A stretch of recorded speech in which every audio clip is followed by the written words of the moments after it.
Hello everyone, I hope everyone is completely healthy, definitely fine. ठीक है, तो हम लोग ने क्विक रिवीजन लिया था पब्लिक फाइनेंस का। आपको पता है इस बार यूनिवर्सिटी ने एमसीक्यू बेस्ड जो है वो पेपर अनाउंस किया है कि एमसीक्यू बेस्ड होगा सेकेंड और थर्ड ईयर का। तो क्विक रिवीजन तो हो गया, अब थोड़े से एमसीक्यूज़ देख लेते हैं और हर एमसीक्यू पे जो और क्वेश्चंस बन सकते हैं उसको भी हम देख लेंगे। ठीक है, तो लेट्स गेट स्टार्टेड। पहला क्वेश्चन है हमारे पास, when expenditure exceed tax revenue it is called. जब एक्सपेंसेस जो है वो ज़्यादा होते हैं रेवेन्यू से, उसे हम कौन सा बजट कहते हैं? 5 seconds to you have to answer. Okay, so your answer is deficit budgeting. Simple सी बात है, सरप्लस तो हो ही नहीं सकता, बैलेंस्ड भी नहीं हो सकता, डेफिशिट होगा। डेफिशिट का मतलब क्या होता है? जब एक्सपेंसेस ज़्यादा हैं रेवेन्यू से, और जब रेवेन्यू ज़्यादा होगा एक्सपेंसेस से तो वो हो जाएगा surplus budget. Okay okay, next question is which of the following is not a fiscal instrument. Fiscal का मतलब पब्लिक फाइनेंस के अंडर आने वाला। ठीक है, 5 seconds टू आंसर।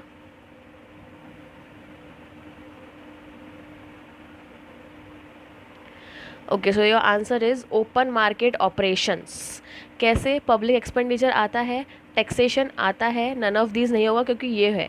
ठीक है, ओपन मार्केट ऑपरेशंस क्या है? ओपन मार्केट ऑपरेशन आरबीआई के द्वारा अपनाया जाने वाला एक इंस्ट्रूमेंट है जो वो मॉनेटरी पॉलिसी में अपनाता है या मनी सप्लाई को कंट्रोल करने के लिए यूज़ करता है।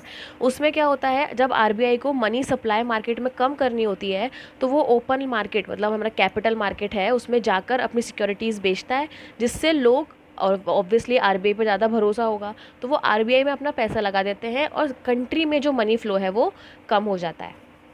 ठीक है, so third question is an increase in the tax rate when tax base is expand. जैसे जैसे इनकम बढ़ती जा रही है, टैक्स बेस का मतलब होता है जिस पर टैक्स लग रहा है, वैसे वैसे टैक्स की रेट भी बढ़ती जा रही है। तो ये किस तरह का टैक्स है? प्रोग्रेसिव, रेग्रेसिव, प्रोपोर्शनल या नन ऑफ दीज? ओके, जल्दी जल्दी।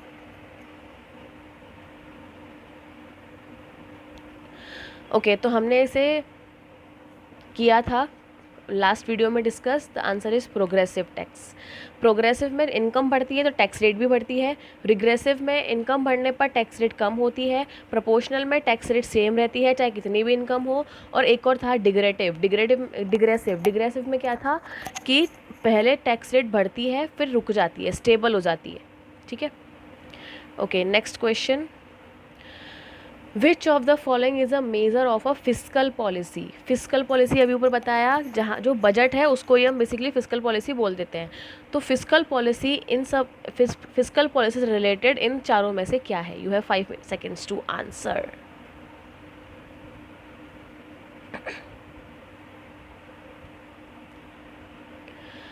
Okay, so the answer is public expenditure. ठीक है, देखो CRR, SLR और बैंक रेट, ये तीनों जो हैं ये आरबीआई की मॉनेटरी पॉलिसी से रिलेटेड है। ठीक है, आरबीआई मॉनेटरी पॉलिसी अभी भी बताया था कि किस लिए करता है, कंट्री में मनी की सप्लाई को कंट्रोल करने के लिए। ठीक है, तो ये तीनों आरबीआई के मॉनेटरी पॉलिसी के इंस्ट्रूमेंट हैं और ये पब्लिक एक्सपेंडिचर जो है वो फिस्कल पॉलिसी से रिलेटेड है। CRR क्या होता है? CRR वो रेट है जो एक्चुअली होता क्या है, सारे बैंक्स को आरबीआई जो है वो कंट्रोल करता है। ठीक है, तो CRR एक रेट होता है जो वो बोलता है कि तुम्हारे पास जितनी भी डिपॉजिट है, आरबीआई बैंक्स से बोलता है कि तुम्हारे पास जितनी भी डिपॉजिट्स हैं उसका एक हिस्सा तुम्हें मेरे पास रखना पड़ेगा, एक हिस्सा तुम्हें अपने पास लिक्विड फॉर्म में रखना पड़ेगा। लिक्विड मतलब कैश में, गोल्ड में, या ऐसी सिक्योरिटीज़ जल्दी से कैश में कन्वर्ट हो जाएं। लिक्विड फॉर्म में रखना पड़ेगा जिससे तुम कस्टमर्स अगर कुछ विड्रॉ करने आते हैं, डिमांड करते हैं, तो उस टाइम तुम उसे अवेलेबल करा सको। और मेरे पास क्यों रखना पड़ेगा? सिक्योरिटी पर्पज़ से। ठीक है, तो CRR वो रेट है जो बैंक्स को आरबीआई के पास रखना होता है, SLR वो रेट है जो बैंक्स को अपने पास मतलब विद देमसेल्व्स रखना होता है, और बैंक रेट वो रेट है जिस रेट पर आरबीआई बैंक्स को लोन देता है। ठीक है, या उनके बिल को डिस्काउंटिंग करवाता है। आई होप ये चारों पॉइंट्स क्लियर हैं। ठीक है, और the main difference between, next question है, the main difference between public and private finance is इन चारों में से मेन डिफरेंस क्या है पब्लिक और प्राइवेट फाइनेंस का?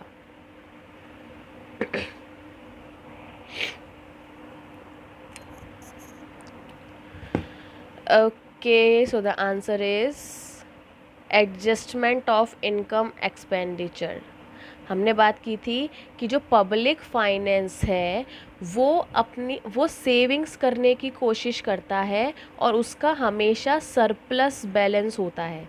लेकिन प्राइवेट उल्टा बोल दिया, प्राइवेट फाइनेंसर जो है, प्राइवेट लोग जो होंगे, इंडिविजुअल पर्सन जो होगा, वो सेविंग्स करने की कोशिश करेगा और उसका बजट हमेशा सरप्लस वाला होगा, मतलब खर्चे कम होंगे इनकम से।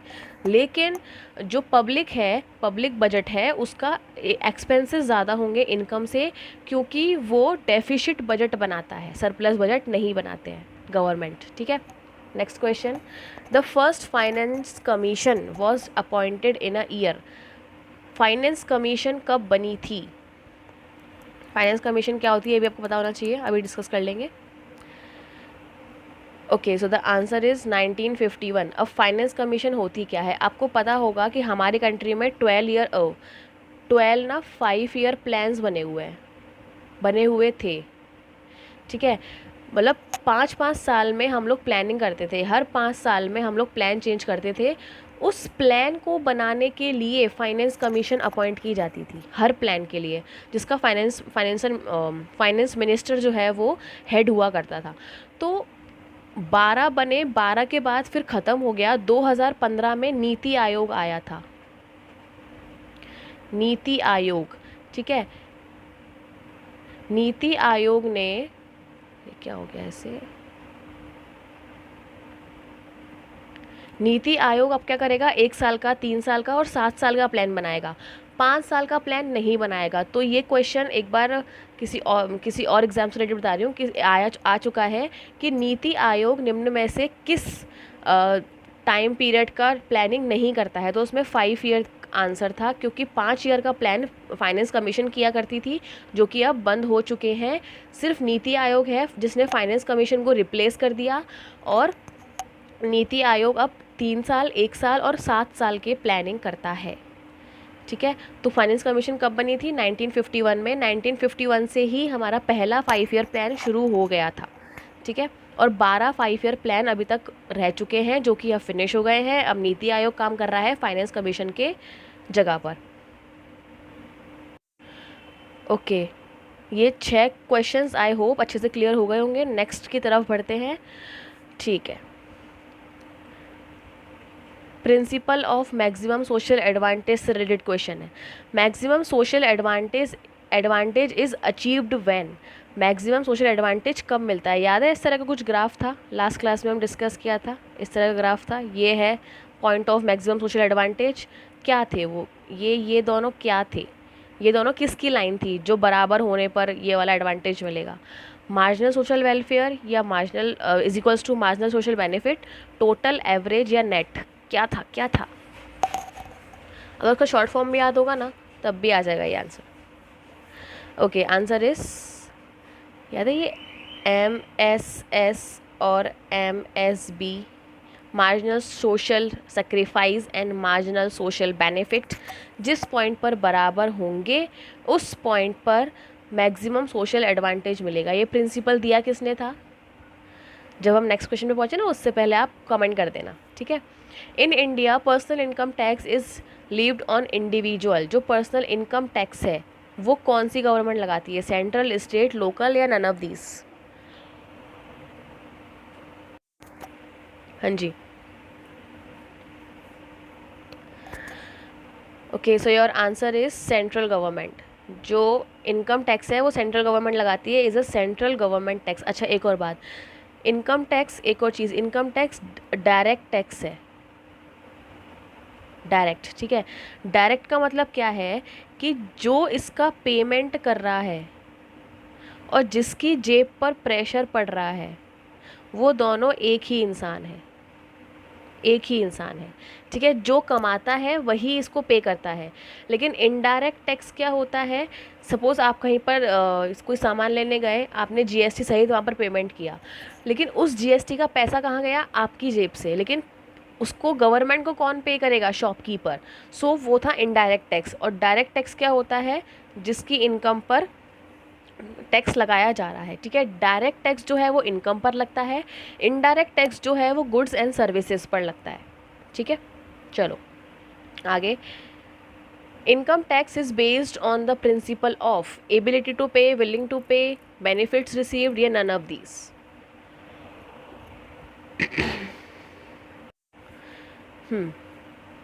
5 seconds guys. Okay, so the answer is ability to pay. जितनी ज़्यादा इनकम उतना ज़्यादा टैक्स, तो वो उनकी एबिलिटी है ना पे करने की। विलिंग तो कहीं नहीं आएगी, विलिंग आई तो फिर कोई भी पे ना करे। बेनिफिट रिसीव तो कुछ हो रहे नहीं है, बेनिफिट रिसीव जो देश के लिए हो रहे हैं वो हो रहे हैं। On personal level we are not receiving any benefit from income tax, ठीक है। पर्सनल लेवल पर नहीं, सोशल लेवल पर हमें फिर भी होता है, ठीक है। तो income tax is based on the principle of ability to pay, ठीक है। Next question, the principle of maximum social advantage. आ गया question, the principle of maximum social advantage किसने दिया था? 5 seconds, 5 seconds. Okay, Dalton, H Dalton ने दिया था, ठीक है। Next, who is which is not the characteristic of a tax. Tax में निम्न में से टैक्स की क्या विशेषता नहीं है, ठीक है। अगर आपने ऑप्शन पढ़ लिए ना तो उसमें से 2 ऑप्शन तो आप वैसे ही एलिमिनेट कर देंगे।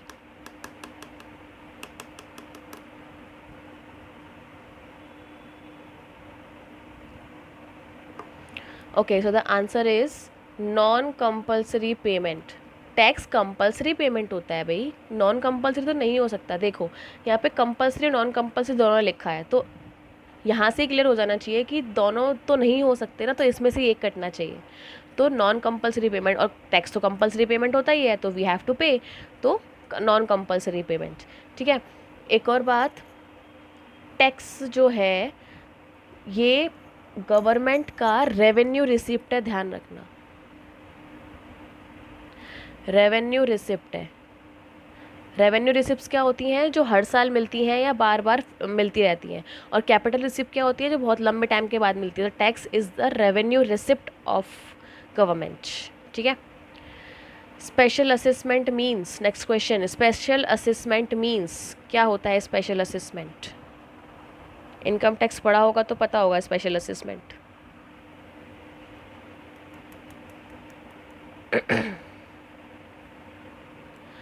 Okay, answer is a tax for specific benefit conferred. ध्यान है, हम लोग अदर सोर्सेज से इनकम पढ़ते हैं।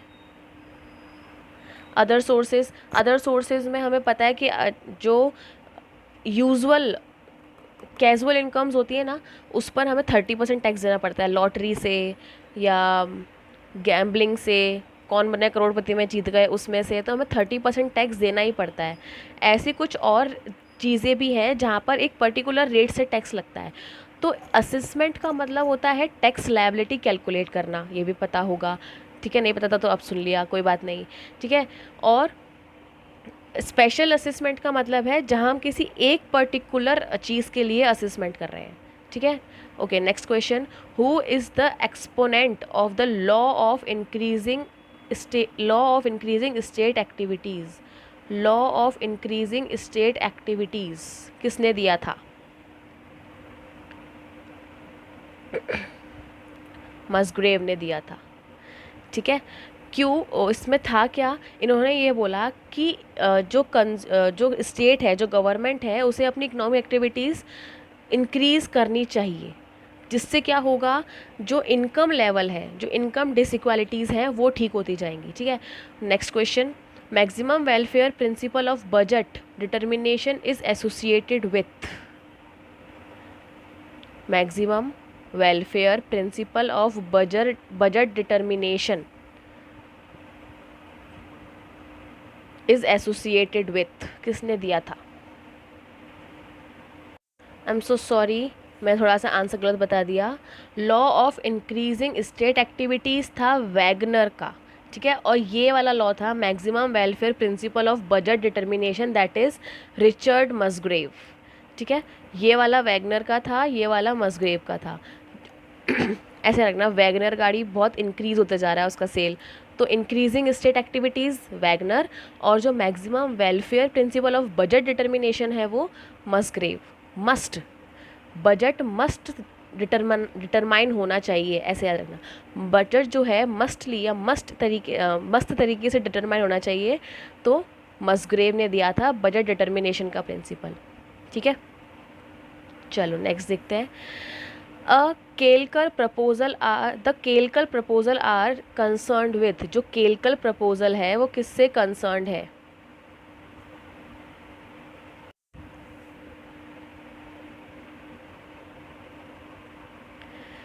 Okay, so your answer is recommendation of tax reforms. ये कलकर प्रपोजल केलकर कमेटी ने ही दिया था। इन्होंने टैक्स रिफॉर्म्स से रिलेटेड रिकमेंडेशंस दी थी, जो गवर्नमेंट ने आधी मानी थी आधी नहीं मानी थी। तो you just have to remember कि केलकर प्रपोजल या केलकर कमेटी किससे रिलेटेड है? टैक्स रिफॉर्म्स से रिलेटेड है। ठीक है, okay next. Value added tax VAT is a direct tax, indirect tax, progressive tax, none of these.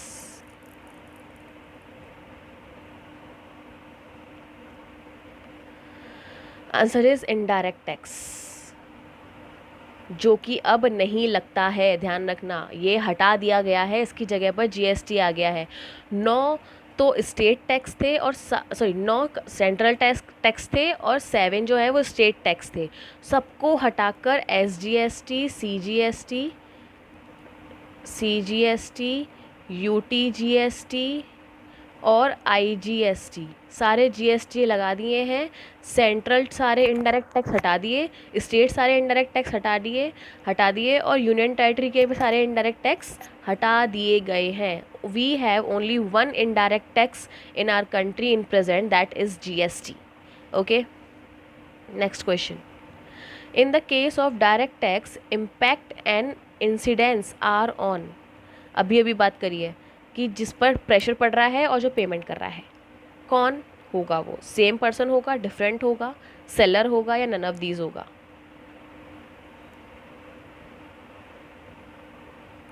Same person, direct में same person, indirect में different person. The direct violation of tax law is called, direct violation of tax law is called, sorry,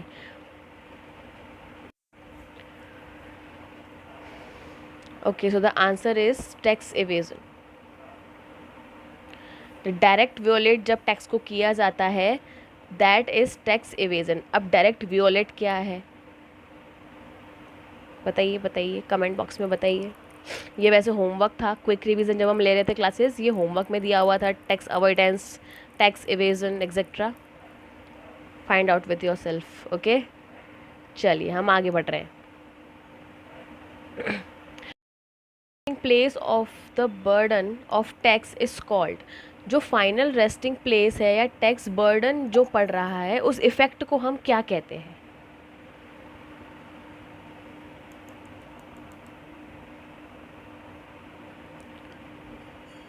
तो answer is incidence, जो burden पड़ रहा है। ठीक है, अभी जो बताया टैक्स इनडायरेक्ट टैक्स का जो बर्डन पड़ रहा था, इम्पैक्ट और इंसिडेंस दोनों एक ही इंसान पर था। ठीक है, तो इंसिडेंस उसमें से क्या था? टैक्स का बर्डन, और इम्पैक्ट उसमें से क्या था कि गवर्नमेंट को जो पे किया जा रहा है।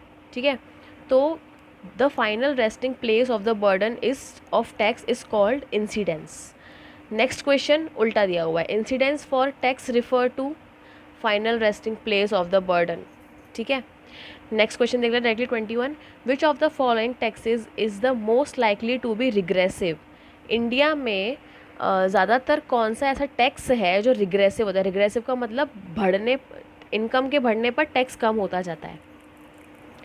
Your answer is excise duty on kerosene. ठीक है, ये आपने ध्यान रखना है। Impact of tax refer to the final money burden, अभी बात करी थी, द फाइनल मनी बर्डन। ठीक है, fiscal policy is the policy of, fiscal policy किसकी पॉलिसी है? अभी पिछले साइड पे बात करी थी, फिस्कल पॉलिसी 3 बार डिस्कस हुआ था। गवर्नमेंट की पॉलिसी को हम फिस्कल पॉलिसी कहते हैं, आरबीआई की पॉलिसी को हम मॉनेटरी पॉलिसी कहते हैं, ठीक है। और मॉनेटरी पॉलिसी में 2 तरह के इंस्ट्रूमेंट होते हैं, क्वांटिटेटिव, क्वालिटेटिव। मॉनेटरी पॉलिसी क्या करती है? कंट्री में होने वाला जो मनी सप्लाई है उसे कंट्रोल करती है।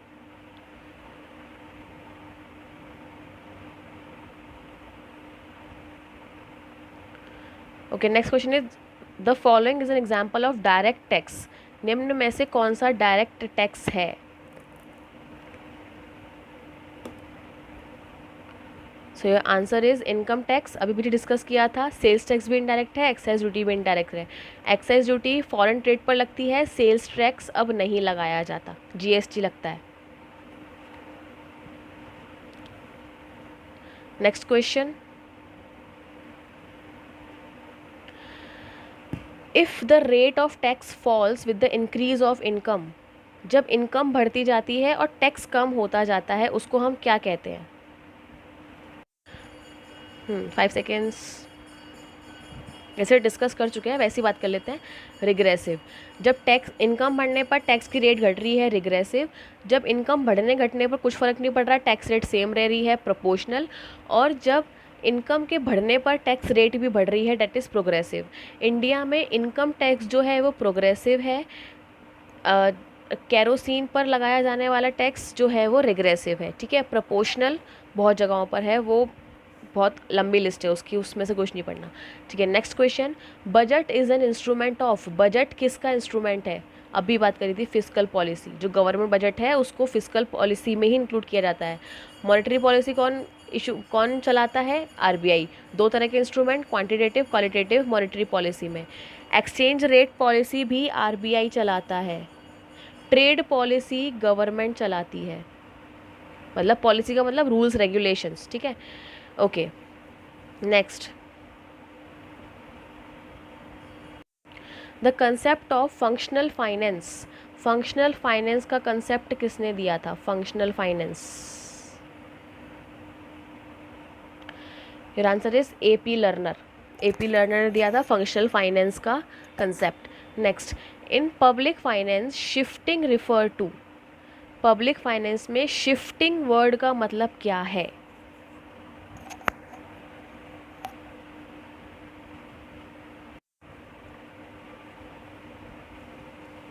So your answer is shifting of tax burden from one person to another.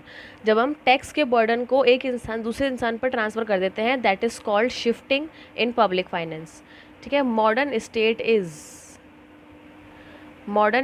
Is laissez-faire, welfare state या एरिस्टोक्रेटिक। ये एरिस्टोटल का स्टाइल था इसलिए इसको एरिस्टोक्रेटिक कहा जाता है, या police state. So your answer is welfare state, क्योंकि हम वेलफेयर के बारे में सोच रहे हैं। लेजिस्फेयर क्या होता है? लेजिस्फेयर ये बोलता है कि सब कुछ छोड़ दो, जिसको जैसा काम करना है वैसा काम करने दो, ढील दे दो एकदम बढ़िया सी, ठीक है। ये एक तरह का लीडरशिप स्टाइल है, ठीक है। और ये एरिस्टोक्रेटिक में क्या होता है? बंदिशें बहुत ज़्यादा लगाई जाती हैं, इसमें बहुत ज़्यादा बंदिशें लगाई जाती हैं, इसमें बहुत ज़्यादा ढील दे दी जाती है। इन दोनों के बीच का है वेलफेयर, जो मॉडर्न सोसाइटी में फ़िलहाल लगभग हर कंट्री में चल रहा है, ठीक है। Next question, according to Musgrave the major functions of public are, major functions of public finance are, public finance जो गवर्नमेंट फाइनेंस है उसके मेजर फंक्शंस क्या हैं? 3 है, ठीक है। एलोकेटिव भी पढ़ा था, स्टेबलाइजेशन भी पढ़ा था, डिस्ट्रीब्यूटिव भी पढ़ा था। All of the above, the answer is all of the above, ठीक है। तो हमने 30 क्वेश्चंस किए अभी, बाकी नेक्स्ट वीडियो में करेंगे। बहुत सारे क्वेश्चंस हैं, आई हैव 150+ क्वेश्चंस, तो आई होप ये सारे क्वेश्चंस आपको क्लियर हो गए होंगे। तो all the best for the exam, अपनी पढ़ाई पे चालू रखना। इन क्वेश्चंस में कहीं डाउट हो तो मुझसे पूछ लेना, ठीक है, in comment box, in on Telegram, anywhere, ठीक है। Okay, bye bye, take care, all the best.